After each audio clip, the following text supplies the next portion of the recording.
દર્શક મિત્રો સૌને પ્રણામ, નમન, વંદન, સ્નેહથી સ્પંદન, દિલથી અભિનંદન. સૌને મારા જય શ્રી કૃષ્ણ, જય મહાદેવ, જય માતાજી.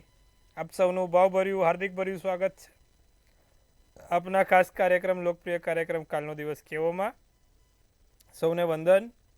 દર્શક મિત્રો, કાલનો દિવસ કેવો એટલે કે કેવો કાર્યક્રમ જેમાં આપણે રોજનું પંચાંગ, દિન વિશેષ, દિવસ રાતના ચોગડિયા, 12 રાશિનું રાશિ ભવિષ્ય કેવો રહેશે 12 રાશિ માટે કાલનો દિવસ, તમારી દરેક મૂંઝવતા પ્રશ્નોનો સચોટ જવાબ. આજે નવું જ્ઞાન, વૃશ્ચિક લગ્ન. ગઈકાલે આપણે તુલા લગ્નની વાત કરી, આજે વૃશ્ચિક લગ્ન શું કહી રહ્યું છે. જેની પણ કુંડળીમાં લગ્ન 8 નંબરનું છે, એટલે કે તમે પહેલું સ્થાન એમાં 8 નંબર લખ્યો છે, એટલે કે તમારું વૃશ્ચિક લગ્ન છે. શું છે વૃશ્ચિક લગ્ન કહી રહ્યું જાણીશું આજે વિગતવાર. અને જેનો જન્મદિવસ આવતીકાલે છે, કેવો રહેશે તેમનો આવતીકાલનું દિવસ અને નવું વર્ષ, તેના વિશે પણ ચર્ચા કરીશું. શરૂઆત કરીશું પહેલાં પંચાંગથી. શું છે પંચાંગમાં તે જાણીએ. તો તારીખ કાલે 10/12/2025 ને બુધવાર છે. તિથિ વિક્રમ સંવત 2082, માગસર વદ છઠ છે. ચંદ્ર છે પોતે સિંહ રાશિમાં ભ્રમણ કરે છે. મ અને ટ મૂળાક્ષર છે. નક્ષત્ર મગા નામનું ચાલે છે. તો યોગ વૈધૃતિ નામનો યોગ છે. કરણ છે તે વણિજ છે. વિછોડો કે પંચકની વાત કરીએ તો પંચક અને વિછોડો. કાલે બેમાંથી કશું જ નથી. દિવસ ચોખ્ખો અને સારો માટે માંગલિક કામ કરવા, નવા કામ કરવા, સારા કામ કરવા માટે દિવસ એકદમ ઉત્તમ છે. કંઈ પણ કરવું હોય થઈ શકે છે. સૂર્ય પોતે વૃશ્ચિક રાશિમાં રહેશે. અત્યારે તમે જો તો વૃશ્ચિક રાશિવાળા નામ જોવા જાવ તો ઘણું સારું છે. સૂર્ય પોતાની રાશિમાં છે, વૃશ્ચિક રાશિમાં, અને ચંદ્ર સિંહ રાશિમાં છે. વહેલી સવારે 7 ને 9, એટલે આમ તો વહેલી સવાર ના કહેવાય, 7 ને 9 એટલે તમે સમજો કે સૂર્યોદય થતાં 7 ને 10 થઈ જાય છે. 7:15 તો આમ લાગે ને કે ભાઈ અજવાળું થયું, અને ઉનાળામાં 7:15 તો ગરમી લાગવા લાગે. આટલો ફરક છે ઋતુચર્યાનો પ્રભુ. બીજું કે સૂર્યાસ્ત 5:54 કલાક, તમે સમજો કે 5:54, 5:45 સુધીમાં અંધારું થઈ જાય છે, અને ઉનાળામાં 8 વાગે તોય અજવાળું હોય. એટલે આટલો ફરક છે ભાઈ. બધી ઋતુઓ કામ કરતી હોય. પૃથ્વી, આ જે લોકો કહે છે ને પૃથ્વી સપાટ છે, પૃથ્વી ગોળ છે, એની આ તમને એક ઝલક છે. ચંદ્રોદય 11:34, ચંદ્રાસ્ત 11:52, અભિજીત મુહૂર્ત બુધવાર હોવાથી નથી, પણ રાહુકાળ બપોર 12:32 થી 1:52 છે. બુધવારના રાહુકાળમાં બને એટલા સારા કામ કરવા નહીં, નવા કાર્યની શરૂઆત કરવી નહીં. ખાસ ધ્યાન રાખવું કે રાહુકાળમાં કોઈ પણ કામ કરો તો આગળ જતા હેરાનગતિ થાય છે, માટે એને અડવું નહીં. એ સમયમાં શાંતિથી ઘરે બેસવું, અથવા તો બીજા એના પહેલાં કોઈ કામ પતાવી દેવા. હવે કાલે બુધવાર છે. દિન વિશેષમાં શું છે? કાલ ભગવાન ગણપતિનો દિવસ. એક લાલ કલરનું જાસૂદનું ફૂલ ભગવાનજીને ચડાવો, ગણપતિજીને ચડાવો, અથવા તો લાલ વસ્ત્રનું કોઈ પણ નાનું મોટું દાન કરો તો તમારા માટે સારું રહેશે. કાલ લાલ વસ્ત્રનું દાન, લાલ કાપડનું દાન તમારા માટે સારું રહે. અને ભગવાન ગણપતિને ચપટી દોરવા અને જાસૂદનું ફૂલ પણ ચડાવવાથી લાભ થાય. તો આ બહુ સરસ વસ્તુ છે. બીજું દિવસ રાતના ચોગડિયામાં શું છે? પ્રથમ ચોગડિયું લાભ છે, જે સવારના 7:09 થી 8:30 કલાકનું છે. બીજું અમૃત ચોગડિયું 8:30 થી 9:50 કલાકનું છે. ત્રીજું શુભ ચોગડિયું 11:11 થી 12:32 કલાકનું છે. રાત્રિનું ચોગડિયું લાભ રહેશે 4:34 થી 5:54 કલાકનું. તો પ્રથમ ચોગડિયું તમે જુઓ તો લાભ થઈ ગયું 7:09 થી 8:30. બીજું અમૃત ચોગડિયું 8:30 થી 9:50. ત્રીજું શુભ ચોગડિયું 11:11 થી 12:32. પછી આવશે લાભ ચોગડિયું 4:34 થી 5:54 કલાક. 1, 2, 3 ને 4, 4 ચોગડિયા, 4 સારા ચોગડિયા, શુભ ચોગડિયા. રાત્રિનું ચોગડિયું શુભ રહેશે 7:34 થી 9:13 કલાકનું. અને પછી અમૃત ચોગડિયું આવશે જે 9:13 થી 10:53 કલાકનું છે. તો રાત્રિનું ચોગડિયું છે. દિવસ રાતના ચોગડિયા થયા. કોઈ પણ પ્રકારના નાના મોટા કામ કરવા છે, સારા કાર્યોની શરૂઆત કરવી છે, તો આ ચોગડિયા જોઈને કરો, ફળ સારું મળે. સારા ચોગડિયામાં કરેલા કામ હંમેશા સારા અને લાભદાયી ફળ આપે છે, તેનું ખાસ ધ્યાન રાખો. તો દર્શક મિત્રો, આજે આપણે વાત કરી દિવસ રાતના ચોગડિયાની. દિન વિશેષ સરસ મજાનું તમને કીધું. હવે વાત કરવાની છે આપણે ખાસ મુદ્દા પર. દરરોજ આપણે નવા લગ્નનો એટલે મુખ્ય લગ્ન એટલે શું? લગ્ન એટલે દાંપત્ય જીવનવાળું નહીં. કુંડળીમાં લગ્ન એટલે કે જે પ્રથમ સ્થાન છે, જે દેહ સ્થાન છે, જે મુખ્ય સ્થાન છે, તેને લગ્ન કહે છે. કે ભાઈ માણસનું પોતાનું પ્રભુત્વ.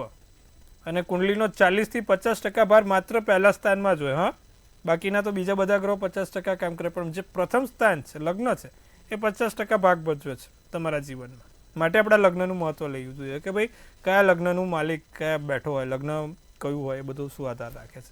તો આજે વૃશ્ચિક લગ્નની વાત કરીએ તો પહેલાં તો વૃશ્ચિક લગ્નવાળાને બહારના હવા પાણીની સીધી અસર જોવા મળે.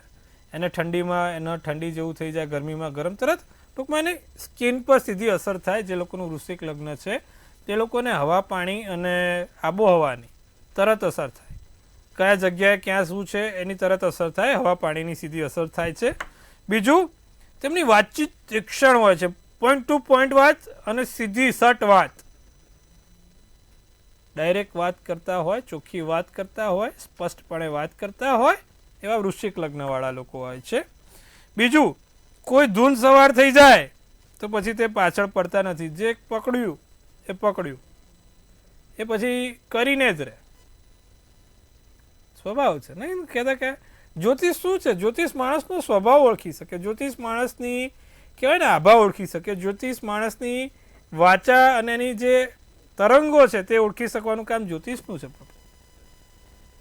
અને એના માટે જ આ લગ્ન શું છે એ માણસની આભા તરંગો એના વિચારોને ઓળખવાનો પ્રયત્ન કરે છે. આજે તમે કોઈકની આભા તરંગો અને એના વિચારો ઓળખી જાઓ તો તમારે ઝઘડાનું કોઈ કારણ બચે જ નહીં, કારણ કે તમે એને આખા ગળી ગયા છો, ઓળખી ગયા છો કે ભાઈ આને આ વસ્તુ છે જ, આ છે જ.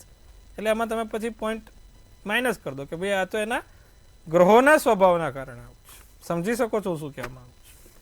એટલે જે લોકો વૃશ્ચિક લગ્નવાળા હોય થોડા શંકાશીલ હોય, હો પ્રભુ, કારણ વગર જો તમારા પણ પતિ કે પત્ની વૃશ્ચિક લગ્નવાળા છે અને શંકા કરે છે તો પછી મગજ ઉપર નહીં લેવાનું. એનો નેચર છે, સ્વભાવ છે, એની કહેવાય ડીએનએમાં આવી ગયું છે. એટલે બદલવું હોય તો બદલી શકે, પણ એને બદલતા માટે એને કહેવાય ને કે ભાઈ દિવ્ય પ્રકાશ થવો જોઈએ એની ઉપર કે હવે બદલવું છે, આપણા ચેન્જ કરવા છે જીનેટિક્સ, તો થઈ શકે. અને વૃશ્ચિક લગ્નવાળાને થાળીમાં કંઈકનું કંઈક મૂકી રાખવાની ટેવ હોય. આમ થાળી કમ્પ્લીટ કોઈ દાડો હોય જ નહીં. આ તમે જેટલા બી વૃશ્ચિક લગ્નવાળા હશે ને તમે જોજો, થાળીમાં રોટલીનો ટુકડો કે નાનું કોઈ પણ આમ ચોખ્ખી થાળી નહીં જોવા મળે, કંઈકનું કંઈક મૂકેલું જ હોય. આવું છે. બીજા ઉપર પોતાનો અધિકાર સ્થાપવાનો પ્રયત્ન કરે છે. હું અને મારું વર્ચસ્વ અને મારા કારણે થતી કામ ક્રેડિટ લેવાનો પ્રયત્ન કરે. બીજું કે ભાઈ ભવિષ્યમાં જે થાય ને પહેલાં સમજીને, એટલે કે એના એક્શન્સ બહુ એડવાન્સ હોય કે ભાઈ શું શું થઈ શકે છે, શું શું થઈ શકવાનું છે એ સમજીને કરે છે. અને એના માટે યોગ્ય વ્યવસ્થા પણ કરી લે છે. કોઈ પણ અધૂરું કામ તે પોતે કરે છે. જે તે કામ કરવું છે તે અધૂરું થઈ ગયું છે, રહી ગયું છે તે પોતે કરી લે છે. અને એકાંત વધારે પ્રિય છે. એ લોકોને ભીડભાડવાળી જગ્યા કરતાં શાંતિવાળી જગ્યા વધારે ગમે. એકાંત, આબોહવા, કુદરતી વૃક્ષોની નીચે, બાગ બગીચામાં શાંતિથી બેસવું ગમે. કોઈ જોડે નહીં, હા, બાગ બગીચામાં કોઈ જોડે નહીં, એકલા, હા, એકલું બેસવું ગમે. હરવા ફરવાના શોખીન, ખાવા પીવાના શોખીન, અને એમને વાંચવાનો વધારે શોખ હોય. જ્ઞાનનો વધારો કેમ થાય તેમાં તેમને રસ હોય. અને વાંચન દૈનિક ક્રિયામાં તેમના જીવનશૈલીમાં મુખ્ય ભાગ ભજવતો હોય. બીજું, એમના જીવનમાં કુટુંબથી દૂર રહેવાનો યોગ બને છે. એમના પરિવારથી કે કુટુંબથી થોડાક આગા અને છૂટા રહેતા હોય, દૂર રહેતા હોય. એટલે બહુ ઇન્વોલ્વમેન્ટ ના હોય કૌટુંબિક પરિવારનું. કાં તો માતા પિતાથી દૂર રહેવાનું થયું, ભાઈ બહેનથી દૂર રહેવાનું થયું, કે પછી પારિવારિક વ્યક્તિઓથી દૂર રહેવાનું થયું. એટલે કૌટુંબિક કાકા મામા જે તે તમે ગણો તેનાથી દૂર રહેવાનું થયું. તો આ વાત કરીએ આપણે વૃશ્ચિક લગ્નની. સાહેબ, હવે વૃશ્ચિક લગ્નની અંદર કોઈ ગ્રહ બેઠા હોય તો શું અસર આપે? તો માણસનું વૃશ્ચિક લગ્ન છે અને એમાં સૂર્ય બેઠો છે. તો માણસ સારો ડૉક્ટર, વક્તા અને બહુ સારી એવી મનોચિકિત્સક વસ્તુમાં આગળ વધી શકે, પણ ક્યાંક ને ક્યાંક અંદરની બીમારીથી પીડાતો પણ હોય. બીજું, વૃશ્ચિક લગ્ન છે અને એમાં ચંદ્ર બેઠો છે, તો માણસ ખર્ચાળ હોય અને બાળપણમાં દુઃખી હોય અને ધીરે ધીરે એની વૃદ્ધિ થાય. વૃશ્ચિક લગ્ન છે ને એમાં બુધ બેઠો છે, તો તંત્ર મંત્ર અને આયુર્વેદનો જાણકાર હોય. એટલે એને અમુક તાંત્રિક વિદ્યા કે કોઈ નાના મોટા સાધનાઓ સિદ્ધ કરેલી હોય. અને બીજું કે એમાં આયુર્વેદ અને વિદ્યા તેના માટે બહુ સારી હોય, જ્ઞાની હોય, સાથે એ પોતે કોઈ મોટા એવા જાણકાર વેદોનો હોઈ શકે છે.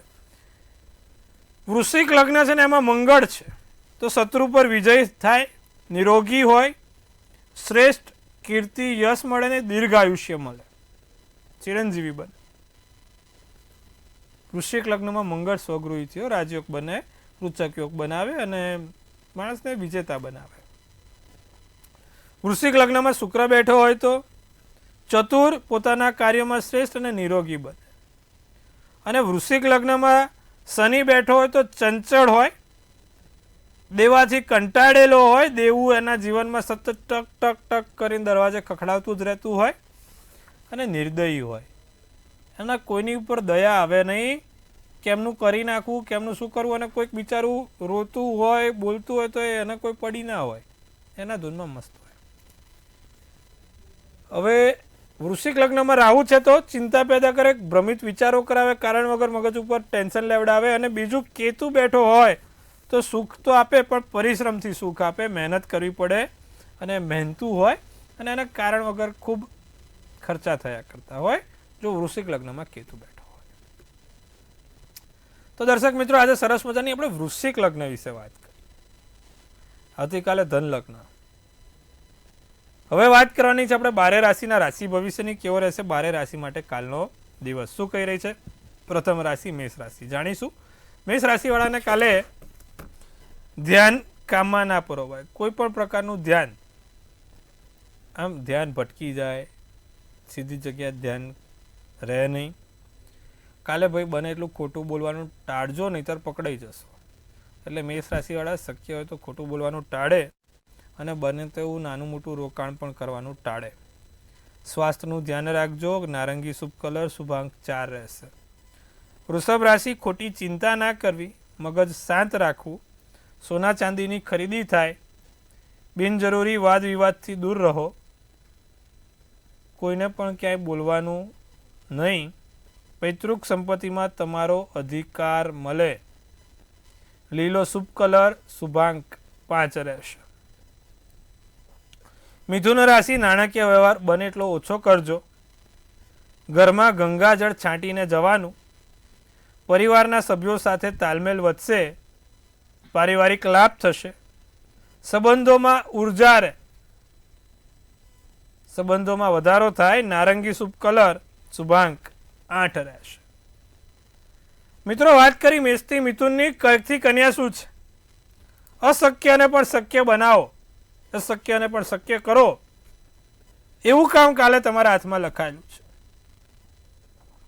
વિતાવેલી પળો યાદ આવશે, કોઈકની સાથે ખાસ વાતચીત, ખાસ યાદો.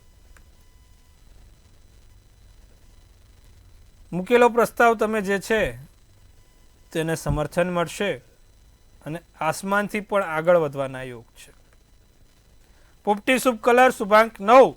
સિંહ રાશિની વાત કરીએ તો નવા સપના જોવાય, નવા કામ થાય, નવી વસ્તુ જાણવા મળે, સુખી જીવન મળે, આવકમાં વધારો થાય, આવકની પ્રાપ્તિ થાય અને દલીલ અને અહંકારથી દૂર રહેવાય.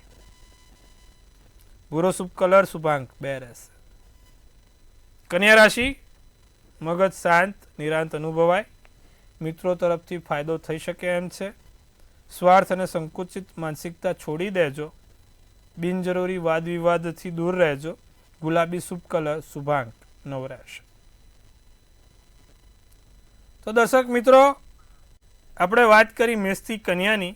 હવે સમય થઈ ગયો છે આપણા ખાસ પ્રિય દર્શક મિત્રો જોડે વાત કરવાનું. પ્રથમ કોલરને જોડીશું. હેલો. હેલો. જય શ્રી કૃષ્ણ. જય મહાદેવ.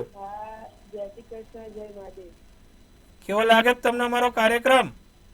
ખૂબ સરસ. તમે રોજ જોઈએ તમારો કાર્યક્રમ. જી બોલો, શું છે આપની મૂંઝવણ? 9/1/2010. જી.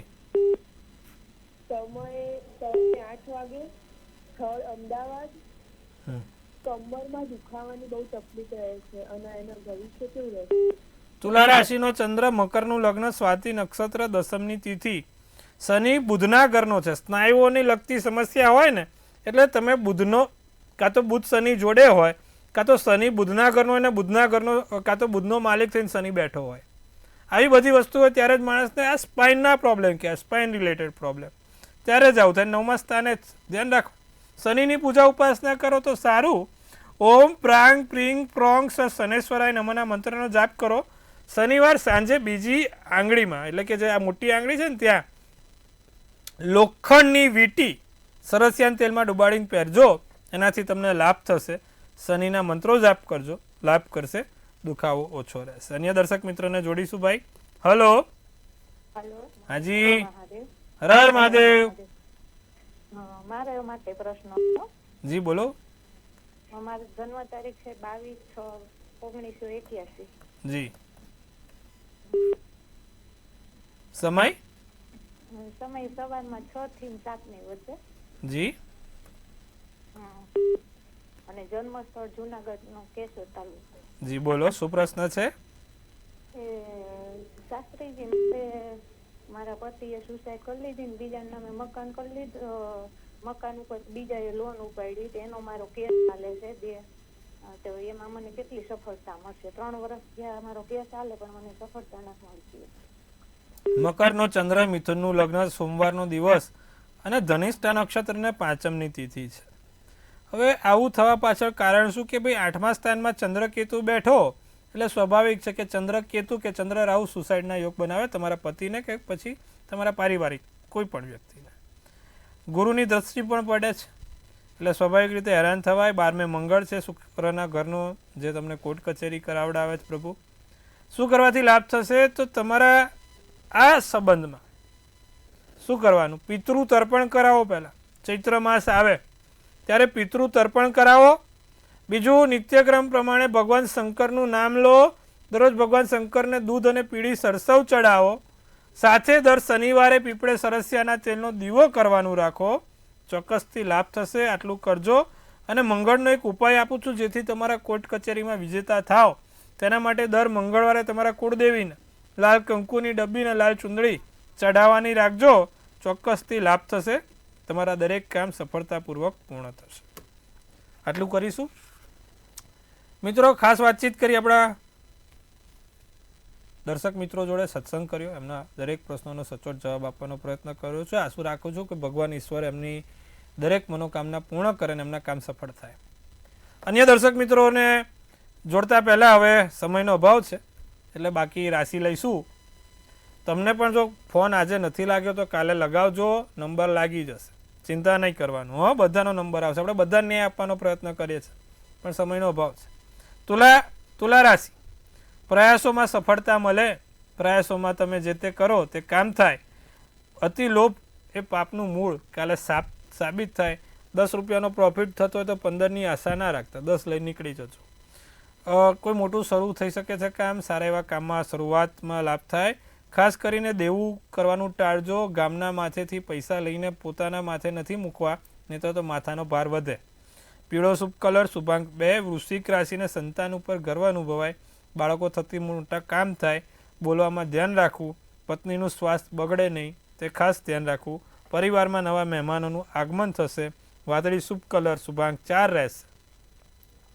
ધન રાશિવાળા શું કહે છે? ધ્યાન અને યોગથી સારા એવા ફાયદા થઈ શકે છે. કોઈ પણ પ્રકારની માયાજળમાં ફસાવવું નહીં. પરિવારમાં ચાલી રહેલા દલીલોનો અંત આવે. પારિવારિક જે નાની મોટી દલીલો છે તેનો અંત આવશે. જીવનસાથીનો સાથ, સહકાર અને સહયોગ મળશે. સોનેરી શુભ કલર, શુભાંક 1 રહેશે. અન્ય 3 રાશિ, મકર રાશિની વાત કરીએ. ધન અને બળના વિચારો તમને આગળ લઈ જશે, સફળતા અપાવશે. વેપારમાં નાના મોટા ફેરફાર થશે. નાણાકીય સ્થિતિમાં લાભ થશે. પરિવારમાં સારા કામ, શુભ કાર્યો થઈ શકે છે. કેસરી શુભ કલર, શુભાંક 6. કુંભ રાશિ, ઉદ્યોગવાળાને ફાયદો છે. ઉદ્યોગ ક્ષેત્રથી સારું છે. કિંમતી વસ્તુઓનું ખાસ ધ્યાન રાખીશું. મિત્રો અને પરિવારના સાથ, સહકાર અને સહયોગ મળશે. મુસાફરી કરતી વખતે તમારા સન્માન અને પૈસાની સુરક્ષા કરજો. રાતો શુભ કલર, શુભાંક 7 રહેશે. મીન રાશિ, વિદેશથી લાભ થાય. સલાહ લઈને કામ કરીશું. વ્યાપારમાં લાભની તકો મળશે.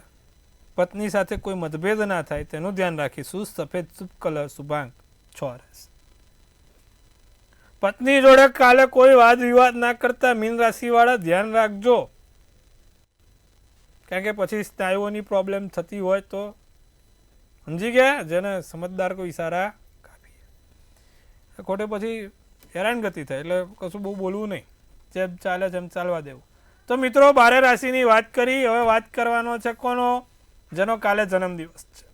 સૌ પહેલાં તો ભાઈ મંતવ્ય ન્યૂઝ પરિવાર તરફથી આપ સૌને હાર્દિક શુભેચ્છા. આપ સૌનો દિવસ મંગલમય રહે, તનથી તંદુરસ્ત રહો, મનથી મલકાતા અને ધનથી છલકાતા રહો. સુંદર મજાનું ટેરોટ કાર્ડ કાઢીશું આપણે, જેનો પણ કાલે જન્મદિવસ છે, એનું આવનારું વર્ષ અને દિવસ કેવો રહેશે, ઉપાય પણ આપીશું. પ્રથમ કે ભાઈ કાલે જેનો જન્મદિવસ છે શું છે, ધ ચેરિયોટ બહુ સારું કાર્ડ કહેવાય, મેજર આલ્કાના કાર્ડ છે, અને આને આપણે કહેવાય ને કે ભાઈ મુવમેન્ટનું કાર્ડ કહેવાય. એટલે કે ભાઈ મુવમેન્ટ થાય. તો ક્યાં મુવમેન્ટ થાય કે ભાઈ જે લોકોના લગ્ન નથી થતા એમાં મુવમેન્ટ થશે, સંતાન નથી થતું એમાં મુવમેન્ટ થશે, જે લોકોને નોકરીમાં મુવમેન્ટ કરવી છે, બદલવી છે, બદલાતી નથી, અથવા તો પ્રમોશન નથી મળતું, એક જગ્યાએ એને અટકીને ઊભા છો, તો આ વર્ષે ચોક્કસથી મુવમેન્ટના યોગ છે. ઘર લેવું છે, ઘરમાં મુવમેન્ટ નથી થતી, એક જગ્યાએ છો, ટૂંકમાં બદલાવ. આ કાર્ડ બદલાવ સૂચવે છે, તો બધી રીતેના બદલાવ હોય શકે. તો વરસ સારું સુંદર છે, બદલાવવાળું વરસ છે. શું કરવાથી લાભ થાય, જેનો પણ કાલે જન્મદિવસ છે. નિત્યક્રમ પ્રમાણે દર બુધવારે ભગવાન ગણપતિને 7 જાસૂદના ફૂલ અને એમાં પણ લાલ દોરામાં પેરોવીને ભગવાન ગણપતિને ચડાવે, વરસ સારું જશે, દિવસ સારો જશે અને આખું વરસ નાના મોટા લાભ થતા રહેશે. આટલું કરજો પ્રભુ, લાભ થશે. તો મિત્રો આજે સરસ મજાની વાત કરી આપણે. તમે જોયું કે ભાઈ પંચાંગ દિન વિશેષ વૃશ્ચિક લગ્નવાળા કેવા છે એની પણ વિશે વાત કરી. આપણે બધા દર્શક મિત્રોને સત્સંગ બી કર્યો, એમનો ન્યાય પણ આપણે આપવાનો પ્રયત્ન કર્યો કે ભાઈ સારા એમના બધું થાય એવું આપણે કર્યું. હવે આવતીકાલે ફરીવાર આપણે આ જ સમયે મળવાનું છે. ત્યાં સુધી જોતા રહો મંતવ્ય ન્યૂઝ, મનની વાત એટલે મંતવ્ય રૂપે. જેમ તમે મને મનની વાત કહો છો એમ આપણી ચેનલ બધાને મનની વાત કહે છે. સચોટ અને સટીક સમાચાર એટલે મંતવ્ય ન્યૂઝ. જોતા રહો, નિહાળતા રહો. આવતીકાલે સાંજે 4:30 કલાકે આપણે ફરી મળીશું. ત્યાં સુધી આપ સૌને મારા જય શ્રી કૃષ્ણ, હર હર મહાદેવ.